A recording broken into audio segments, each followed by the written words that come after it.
Welcome to our channel. இன்னைக்கு நம்ம பார்க்க போகிற ரெசிபி காரசாரமான சிக்கன் சிந்தாமணி தாங்க. இது செய்கிறது ரொம்ப ஈஸி. வாங்க எப்படி செய்கிறதுன்னு பார்க்கலாம். நம்ம சேனல் சப்ஸ்கிரைப் பண்ணாதவங்க சப்ஸ்கிரைப் பண்ணிக்கோங்க. பக்கத்தில் இருக்க நோட்டிஃபிகேஷன் பெல் ஐக்கான் ப்ரெஸ் பண்ணி அதில் ஆல் அப்படிங்கிற ஆப்ஷன் செலக்ட் பண்ணிக்கோங்க. நான் 12 வரமிளகாய் எடுத்திருக்கேன். உங்கள் காரத்துக்கு தகுந்த மாதிரி நீங்கள் எடுத்துக்கோங்க. இப்படி 2ஆக கட் பண்ணிவிட்டு இதில் இருக்க எல்லா விதைகளையும் எடுத்துடணும்.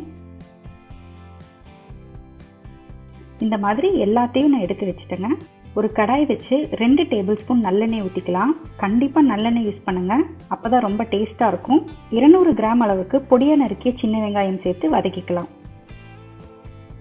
கட் பண்ணி வச்சுருக்க வரமிளகாயும் சேர்த்திக்கலாம். வெங்காயம் பொன்னிறம் ஆகிற வரைக்கும் நல்லா வறுத்துக்கோங்க. ஒரு டேபிள் ஸ்பூன் அளவுக்கு இஞ்சி பூண்டு விழுது சேர்த்து பச்சை வாசனை போக நல்லா வதக்கிக்கோங்க. இஞ்சி பூண்டு அதிகமாக யூஸ் பண்ணாதீங்க. இஞ்சி பூண்டோட ஸ்மெல்லே இந்த ரெசிபியில் தெரியக்கூடாது. இப்போ பொடியாக கட் பண்ணி வச்சிருக்கிற சிக்கனை சேர்த்திக்கலாம். நான் இன்னைக்கு 1/2 கிலோ போன்லெஸ் சிக்கன் எடுத்திருக்கேங்க. நீங்கள் எலும்போட கூட சிக்கன் யூஸ் பண்ணிக்கலாம். ஆனால் இது போன்லெஸ் எடுத்துக்கிட்டிங்கன்னா உங்களுக்கு ரொம்ப டேஸ்ட்டாக இருக்கும் சாப்பிட்றதுக்கு. 1 டீஸ்பூன் கல்லுப்பு, 1/4 டீஸ்பூன் மஞ்சள்தூள் சேர்த்து கலக்கிக்கலாம்.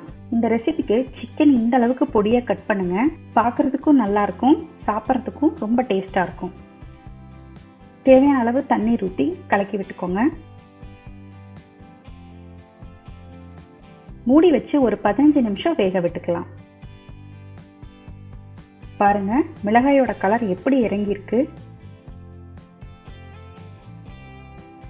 எங்களுக்கு காரம் பத்தல, ஸோ நான் ஒரு 1/2 டீஸ்பூன் மிளகாய் தூள் சேர்த்திக்கிறேன். உங்களுக்கு வேண்டாம்னா நீங்கள் சேர்த்திக்க வேண்டாம். மூடி வச்சு இன்னொரு 10 நிமிஷம் வேக வச்சுக்கலாம். இந்த அளவுக்கு எண்ணெய் பிரிஞ்சு வரணுங்க. இப்போ நம்ம சிந்தாமணி ரெடி ஆயிடுச்சு. இந்த ரெசிபி கண்டிப்பாக எல்லாத்துக்கும் பிடிக்கும். ரொம்ப டேஸ்ட்டாக காரசாரமாக இருக்குது. இந்த ரெசிபியை கண்டிப்பாக செஞ்சு பார்த்துட்டு எப்படி இருந்துச்சுன்னு எனக்கு கமெண்ட் பண்ணுங்கள்.